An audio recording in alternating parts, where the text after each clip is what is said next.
Who holds the UFC title at the end of 2025 could come down to who gets the opportunity. Give this guy a title fight. There are several guys that are going to get opportunities and women that will get opportunities in 2025. But can they get the job done? I mean, how many new champions will we see this year? And new Could Sean O'Malley recapture the bantamweight division? Sugar Show, baby. Woo! We'll have to wait and see. Another big story is Khamzat Chimaev. Will he win the middleweight title in 2025? Khamzat Chimaev. A lot of people believe that will happen. Then you'll have some fights go to a decision, and it's up to the judges. These judges, dog. These judges. When it comes down to the judges, you never know which way it's going to go. So if you want to be UFC champ in 2025, you better earn the finish. Stay tuned, because next we're going to break down every single division in the UFC and who we believe will end the year as UFC champion. Broadcasting live from an undisclosed location. This is the TCMMA Podcast with your host, Chris Cross. Whoa!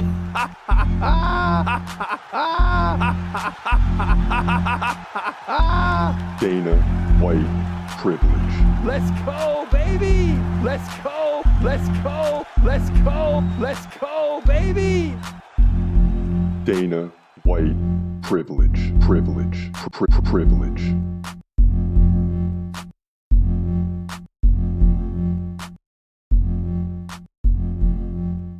What up? What up? This your boy Chris Cross checking in. This is the TC MMA podcast, and everybody these days are throwing around who they think will be the champ 1 year from today.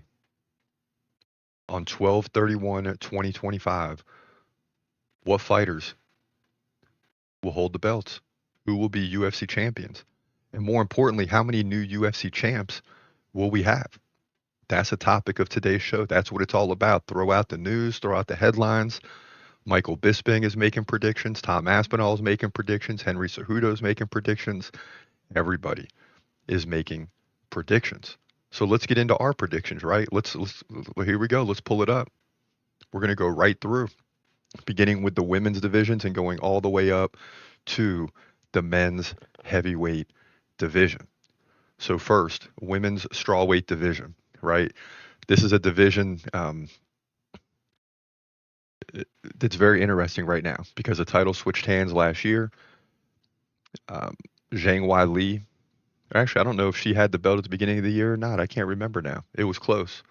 But Zhang Weili is the dominant champ right now. If she can get a win in her next fight, she may move up to flyweight. So you have to consider all those things. But I'm here to tell you that Zhang Weili is not going to win her next fight. That is because she's facing off against Tatiana Suarez, who's undefeated, who's a rising challenger, and to me is very likely to win that fight. And if she has to defend the belt, she will successfully defend it. So our first champion at the end of 2025 is Tatiana Suarez.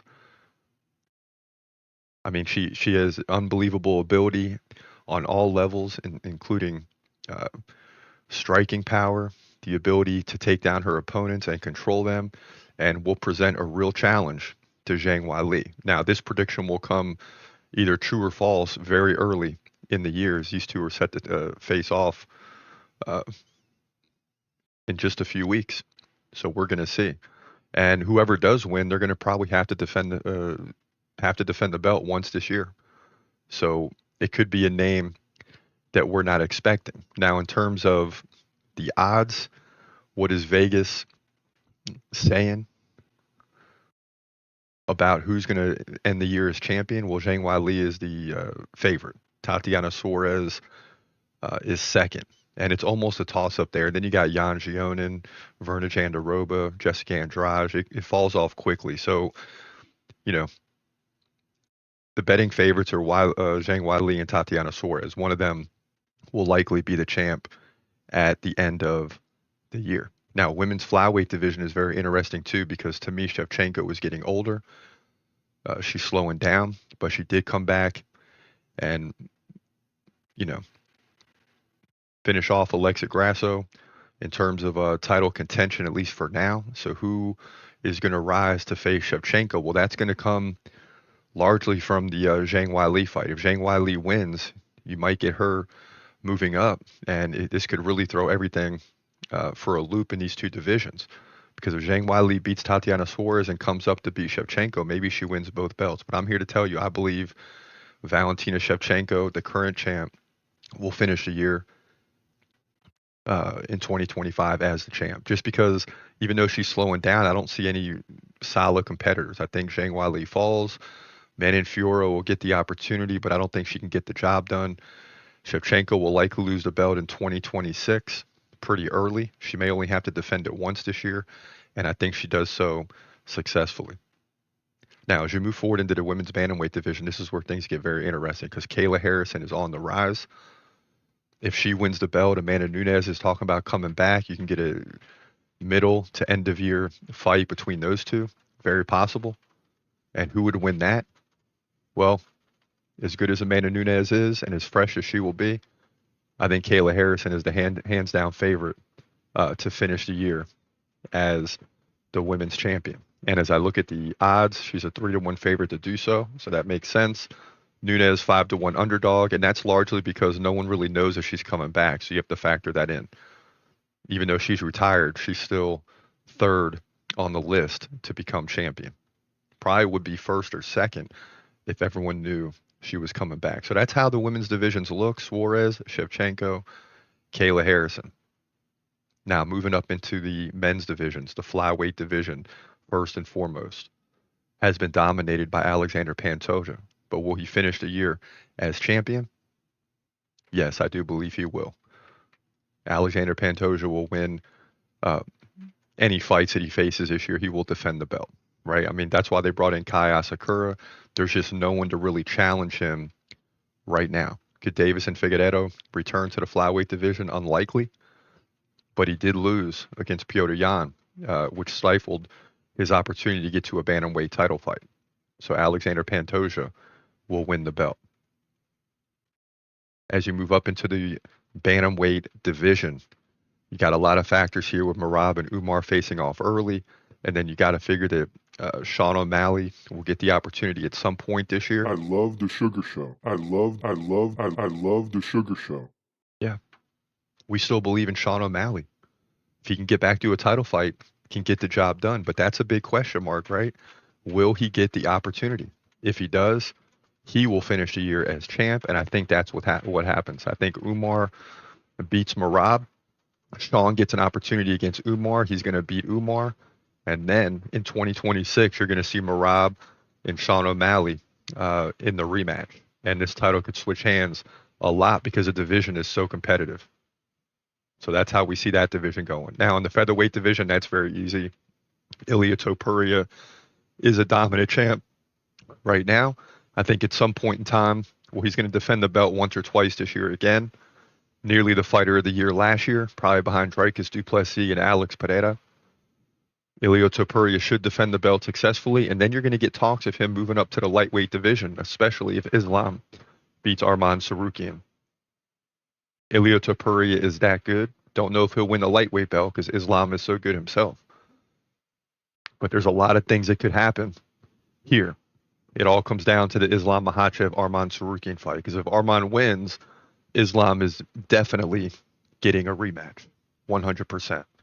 So we'll have to wait and see how that plays out. And this is why predictions are so tough, because you got guys moving up or down, or things you don't anticipate happening could happen. But without looking, I'm sure Ilia Topuria is a huge favorite to end the year as featherweight champ.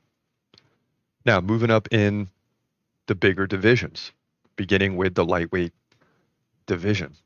This is going to be an interesting one, to say the least, right?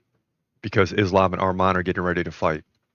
And even if Islam fell in this one, he gets a rematch. So really, Islam's got to win 1 out of 2 fights to keep the belt if he loses the first one. If he wins the first one, he may have to face Ilia Topuria, and that's where things get interesting. And that's really what I think is going to happen. But still, I take Islam Makhachev to finish the year as lightweight champion. You know, barring that he doesn't retire or anything like that. There's a lot of X factors in there. So we'll have to wait and see how that plays out.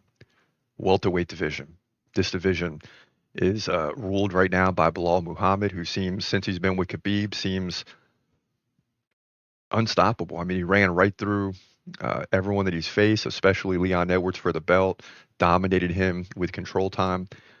But you got a rising Shavkat Rakhmonov who beat Ian Machado Gary in the battle of the undefeateds, 33-0 combined. He won that fight not easily, but handily, right? 3 rounds to 2. And I think if he gets an opportunity against Bilal, which he will this year, Shavkat Rakhmonov will win the belt. So that's one of the guys I think will be a new UFC champion in 2025. And new. Yes, and new Shavkat Rakhmonov. But that's going to be a heck of a fight. Now, things get really interesting at the top. I mean, they get really interesting because you got currently at middleweight champ, you got Dricus du Plessis, right? I believe he beat Sean Strickland. But then what happens? Is he going to fight Khamzat, which he said he wants to fight?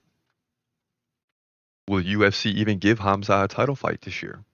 Because on everybody's list, they got Khamzat at middleweight champ. But I'm here to tell you, I don't think Khamzat ends the year as the middleweight champion. What I think happens is Dricus du Plessis still retains the belt at the end of 2025. Now, I know what you're thinking. Chris Cross, you said forever, Khamzat is going to be the champ. He's going to be the champ. But there's a lot of X factors here. And it comes down again to opportunity, right? Will Khamzat get the opportunity? Give this guy a title fight. I do believe this is the year. We've been waiting since 2019, right? And then 2020, where he was dominant and then started to run into problems. Missed a year here, came back, fought a few fights, won them, missed another year and a half. Can't get into the country, has to fight out of the country. You know, when Trump gets in there, who knows? But what I think is going to happen, and this is all speculation right now, but I'm starting to believe in it. I believe that Khamzat Chimaev will end 2025 as the light heavyweight champion. You heard it right. Everybody is saying in their predictions, Khamzat Chimaev middleweight champ, and it could happen. Dricus could win, Khamzat could get the next fight. That could still all happen this year because, you know, Dricus and Sean Strickland are fighting in February, so you got to figure that there's going to be another middleweight fight this year. That's the trend. But I think Khamzat gets the opportunity against Alex Pereira because the UFC does not want to schedule Ankalaev for that title fight, and Alex Pereira does not want to fight him for the title. This would be a huge move by the UFC, but the fact is Khamzat has deserved it, right? It's not like Ankalaev, who's just, you know, beating people by decisions. Khamzat Chimaev is devastating opponents. And if he wants to fight for the light heavyweight title, I say give it to him. If Alex Pereira wants it, I say give it to him. It will be great if they can make it happen at UFC 312 in Australia. It's only 2 months away. Because if that happens, Khamzat wins a light heavyweight belt, and then Dricus probably wins that night too, and then you might have Khamzat calling out Dricus du Plessis to try to win 2 belts by the end of 2025, which is a possibility, but it's a long shot. Also, will the UFC really put Khamzat and Pereira on the undercard? Not undercard, but co-main event? I don't think so. I don't think you can put Alex Pereira as a co-main event. So who knows what's happening here? You know, once February, if there's not a fight announced with Khamzat and Pereira, then Khamzat will probably fight for the middleweight. But I still believe that Khamzat is going to get the call to fight for the light heavyweight title, even though he hasn't been in that division at all. I mean, listen, Kai Asakura got to come over to the UFC in one fight and got a shot. So anything is possible here. But that's what I believe is going to happen. Then you move up the heavyweight division. Bum, ba-da-da, right? What's going to happen here? Because we all know that there's basically going to be one fight this year for the heavyweight title. And that's going to be Jon Jones versus Tom Aspinall. And that's not going to come till March, April, May, right? It's going to maybe June, July, maybe December, who knows? But Jon Jones and Tom Aspinall are fighting this year. Tom Aspinall is the favorite. But listen, man, I'm not going against Jon Jones. Get out of here. Jon Jones will retain the belt, in my opinion, and will finish off 2025 as the heavyweight champ unless he decides to retire after that fight and makes the belt vacant. That's the only way I think my prediction doesn't come true. But I still look at Jon Jones as the best fighter or one of the best fighters on the planet.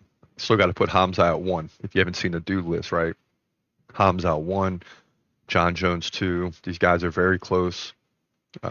Jon Jones, one of my favorite fighters. Obviously, Khamzat, my favorite fighter. And I think both of these guys are destined to finish 2025 as champions, unless, again, Jon Jones retires. But I do believe Jon Jones beats Tom Aspinall for the belt. And quite frankly, if Jon Jones retires, it's going to be much like the rest of his career. He's not going to tell you that night, right? He might linger on for a year as a champ before he then tells you he's going to vacate the belt. I could be wrong. But when Jon Jones and Tom Aspinall fight, and yes, I'm on record as saying Jon Jones is ducking Aspinall. But when the fight finally gets here, Jon Jones will have ducked long enough to where he already is a true heavyweight, but the more time you give him, the more accustomed he becomes with the heavyweight division, the more weight room training he gets, the more practice he gets, the more comfortable he is in his own skin. And you say, what are you talking about? It's Jon Jones. Yeah, but when you move up to heavyweight, yeah, he's beating guys, but Tom Aspinall is going to be the best fighter he's ever faced. Whether it be light heavyweight or heavyweight. Yeah, I said it. In the light heavyweight division, Jon Jones just got bored. He just got bored. That's why you've seen fighters that he barely beat by split decision or very close decisions end up not doing anything after they fought Jon Jones because he was just bored. He probably could have dominated those guys if he was serious. Jon Jones is rejuvenated now, and he's ready to successfully defend the belt against one of the best heavyweights on the planet in Tom Aspinall. So listen, that's the way I see this thing going this year. We wanted to get on real quick today and get our predictions in right before the new year. I want to wish everybody a happy new year.